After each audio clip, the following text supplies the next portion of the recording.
नमस्कार, प्रतीक न्यूज 24 में आपका स्वागत है और मैं हूं आपके साथ निलोफर अंसारी।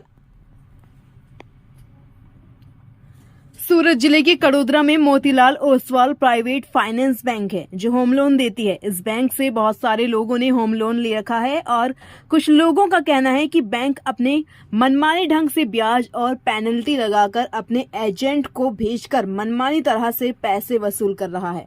पैसे नहीं देने पर मकान खाली करने की धमकी भी दे रहे हैं। देखिए प्रतीक न्यूज 24 से पवन जैन की रिपोर्ट। गली नंबर 2 घर नंबर 82। कौन सा विस्तार में पड़ेगा ये? कड़ोदरा विस्तार में।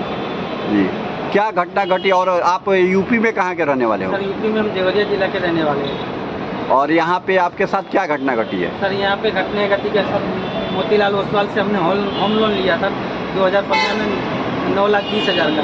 सर उसको हमने 2022 तक रेगुलरली भरा है उसको। सर 8 साल हमने हफ्ता भरा है। उसके बाद में लॉकडाउन लग गया था। लॉकडाउन का सर हमारा 4 हफ्ता बाकी था। ये लोग ने 4 हफ्ता का 12,688 रुपये का 80 हफ्ता बना दिया सर। वो भी हमको कुछ बताया नहीं गया।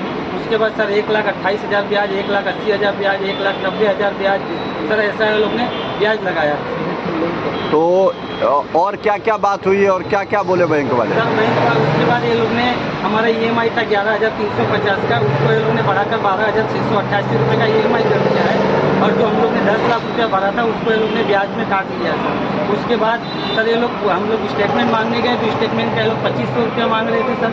और हमको जब पता चला कि हमको 2043 तक भरना है सर, हमने वहाँ से हफ्ता भरना बंद कर दिया सर। फिर ये लोग घर पे आके हमको धमकाते हैं, 4-5 आदमी डेली आते हैं। उसके बाद में सर ये लोग कल रविवार के दिन सील मारने के लिए हमको धमकी दे रहे हैं और बोल रहे हैं कि तुमको घर से बाहर निकाल देंगे, पुलिस के साथ आएंगे, तुम्हारा घर सील कर देंगे। ये जब आप हफ्ता बंद करने से पहले कोई अर्जी किए थे? मैंने अर्जी भी किया था, वकील के थ्रू मैंने सर लीगल नोटिस भेजा था सर, उसका वो लोग ने कोई जवाब नहीं दिया। RTI भी किए थे? उसके बाद सर मैंने RTI भी किया था, इसका भी वो लोग ने कोई जवाब नहीं दिया। तो सर हम लोग 4 बार समझौता करने के लिए भी गए कि सर कुछ हो तो आप कर दीजिए, हम गरीब आदमी इतने पैसे कहाँ से लाएंगे। सर इनके मैनेजर है अंकित बारोड़, वो बोलते हैं आपको पूरा 10 लाख रुपया भरना पड़ेगा सर। अगर मेरे पास 10 लाख रुपया होता तो सर मैं इनसे लोन लेता ही नहीं सर। अभी तक कितना भर चुके हैं? अभी तक हम 10 लाख रुपया भर चुके हैं। रविशंकर तिवारी 30,30,000 रुपये मेरे पास से लेके गए थे सर, वो भी कोई सोल्यूशन नहीं लाए, वो भी पैसा खा गए। माता लोन कितने का करवाया था? 9-20 का लोन करवाया था सर। 9-20 में आप 10 भर चुके हो? भर चुके हैं और मेरे को पूरे लोग के गिनती के हिसाब से 40 लाख रुपया और मेरे को भरना है सर।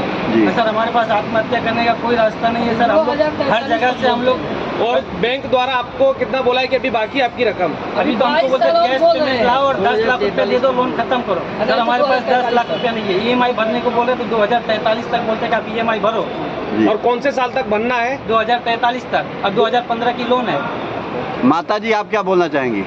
हम लोग गए थे बैंक के पास, हाँ रविशंकर तिवारी के पास जी। वो मैं बोली कि सर कुछ करिए कि हफ्ता चालू करवा दीजिए और हमारा सील ना होने पाए, हम बाद में धीरे धीरे करके जो बकाया है भर देंगे। बोलते हैं नहीं 3 लाख रुपया आप भरो अभी, तब तो रुक सकता है, नहीं तो नरेंद्र मोदी प्रधानमंत्री आएंगे वो भी नहीं रोक सकते, सील तो होगा ही। तो बैंक वाले के द्वारा यहाँ पे कुछ लोग भी आते हैं धमकी देने के लिए? लोग आते हैं धमकी देने के लिए घर के बाहर। उनसे त्रास होकर मेरे पिताजी ने आत्महत्या करने की भी कोशिश की और सर कल के बाद हमारे पास कोई रास्ता नहीं हमने आत्महत्या सारा करने का। गहना बेच के लॉकडाउन के बाद इनका पैसा भरे हैं। आपने गहना बेच कर मंगलसूत्र भी बेच कि चलो इनका कर्जा किसी तरह हम लोग चुकाते गए, प्लांटी लगा भरे। फिर भी उनका उतना का उतना बैलेंस बना हुआ है, ज्यादा बना है। अभी सर 10 लाख भरने के बाद आउटस्टैंडिंग इनका 9,20,000 लगभग कितने साल से भर रहे हैं हफ्ता आप? 2015 से 2022 तक भरे हैं सर। फिर हमको जब पता चला हमको इतना पैसा भरना है तो हमारे पास इतना पैसा नहीं है, हमने बंद कर दिया हफ्ता भरना। फिर हम समझौता के लिए गए कि सर 2-4 बार गए सर, समझौता कर लीजिए, भाई कुछ हो तो ले दे के, तो सर बोलते हैं तुमको 10 लाख भरना ही पड़ेगा। समझौता कर लीजिए। आगे गुजरात सरकार को क्या संदेश देना चाहेंगे? यही संदेश देना चाहेंगे कि इनके त्रास से आदमी मरने के सिवा उनके पास कोई रास्ता नहीं है। नहीं तो हमारा ब्याज बढ़ाते जाएंगे। घर के बाहर निकालने की धमकी दे रहे हैं, बोले पुलिस लेके आएंगे और तुमको घर से बाहर कर देंगे, सामान के साथ सील मार देंगे। कौन सी बैंक है? थोड़ा इसका नाम साफ बोलिए। नाम मोतीलाल ओसवाल फाइनेंस है पहले सर। एक्सपायर था, बाद में और मोतीलाल ओसवाल ब्रांच हुआ। मैनेजर कौन है? ब्रांच मैनेजर है अंकित बारोड़, उनके पास भी 4 बार गए सर, उन्होंने भी कोई सुनवाई नहीं की। बोले 10 लाख रुपए आप कैश लेके आओ तो आपका छुट्टा होगा। और जो 30,000 जो आपसे आदमी ने लिया था, रविशंकर तिवारी लेके गए थे। अच्छा। सर हमारे एक लोन पे हम तीनों जन का नाम डाल दिया गया, मेरे बड़े भाई साहब का, मेरे पिताजी का और मेरा। आरटीआई का जवाब आया आपको? आरटीआई का भी कोई जवाब नहीं आया सर, कुछ भी कोई जवाब नहीं दिया गया? कोई भी कोई जवाब नहीं दिया। ये लोग चुप थे, उसके बाद डायरेक्ट नोटिस लगा दिए। सर नोटिस निकला था 3 दिन इनका, का टाइम 20/6 को नोटिस निकला था, हमको 2/8 को नोटिस लगा के गए और 4 दिन का टाइम दिए कि आप खाली करो, ये तो हम मकान। अच्छा, कितने मेरा तारीख? नाम मुकेश सोनी है। अरे कौन सा विस्तार है? ये कड़ोदरा विस्तार है। मतलब क्या समस्या है आपके? समस्या ये है सर, मैंने यहाँ से मोतीलाल ओसवाल होम लोन से सन 2018 में होम लोन लिया था। कौन सी bank? Motilal Oswal home loan, अच्छा। नाम इसका मोतीलाल है लेकिन कारनामे इसके चोर जैसा है। अच्छा। यहाँ से मैंने होम लोन लिया था 9 लाख रुपए का, और अब तक मैंने 12 लाख रुपए भर चुका हूँ। अभी भी उन्होंने 7 लाख रुपए, 7.5 लाख रुपए जैसा निकाला है ओवरड्यू, जो कि मैंने दिवाली के बाद मैंने 55,000 रुपए मैंने भरकर क्लियर कर दिया था, जीरो कर दिया था। उसके बाद 45,000 रुपए अभी और इन लोगों ने ओवरड्यू निकाल दिया। हर महीने क्या करते हैं, ईएमआई पे करने के बाद भी 3,500 4,000 रुपए विजिट चार्ज, कॉलिंग चार्ज, कोई बंदा आ रहा है मिलने के लिए उसका चार्ज लगाकर हर महीने 4,000 का इन्होंने ओवरड्यू हर महीने निकाल रखा है। अच्छा, मतलब हफ्ता कितने का आपका? हफ्ता 9,378 रुपए का हफ्ता है, और प्लस 4,000 रुपया? 4,000 अलग से लेते हैं ये लोग। अच्छा, तो फिर इनके द्वारा क्या कहा जा रहा है अभी आपको? अभी मैं इनको कई बार कंपनी को मैंने मेल किया कि सर देखिए मेरा चार्जेस आप लोगों ने इतना लगा, मैं कंटिन्यू ईएमआई पे कर रहा हूँ, आप मेरा चार्जेस बे ऑफ करो। बोला बे ऑफ नहीं होगा। मैं बोला सर मेरा रेट ऑफ इंटरेस्ट कम कर दो। बोला रेट ऑफ इंटरेस्ट कम नहीं होगा। मैं बोला चलिए सर ठीक है, आप ये नहीं कर सकते तो मेरा ईसीएस जो मेरा 10 तारीख को प्रेजेंट होता है उसको आप 15 तारीख को कर दीजिए। मैंने इनके हेड ऑफिस में कई बार मेल किया, लेकिन हेड ऑफिस से ये बोला जाता है आपका ड्यू डेट पे ही किया जाएगा। मैं बोला 10 तारीख को मेरे पास पैसा नहीं आता है, मेरे पास 15 तारीख को आता है, आप 15 तारीख को प्रेजेंट करिए। 15 तारीख को मैं ईसीएस क्लियर नहीं होता तो आप मुझे बोल सकते हैं। बोला कुछ नहीं होगा। फिर मैंने यहाँ के जो मैनेजर बैठता है मैं उसको भी बोला, क्या नाम है?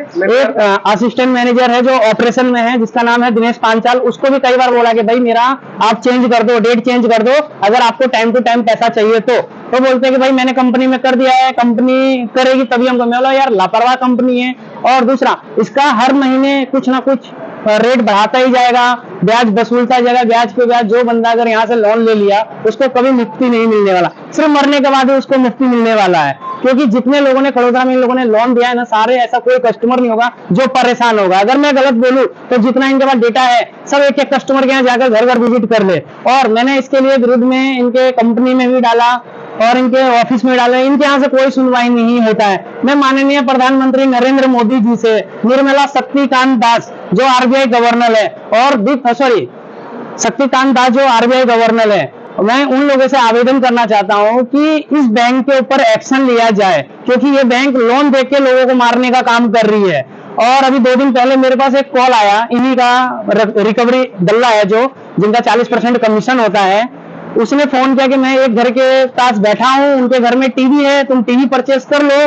वो कस्टमर बोल रहा है 25 से 30,000 का मैंने खरीदा है, आप मेरे को 8,000 9,000 दे दो, मेरा ये हफ्ता भर देंगे वो कस्टमर। मैं बोला यार जिसका मजबूरी हो, प्रॉब्लम में हो, समस्या में हो, सबके घर घर जाके एक एक सामान तुम बेच बेच के अपने बैंक का पैसा भरोगे?